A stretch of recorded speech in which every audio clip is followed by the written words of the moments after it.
ఇది పాట కానే కాదు, ఏ రాగం నాకు రాదు. వేదన శృతిగా రోదన లయగా సాగే గానమిది.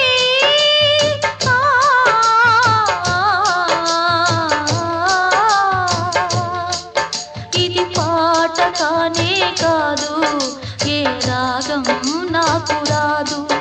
ఇది పాట కానే కాదు, ఏ రాగం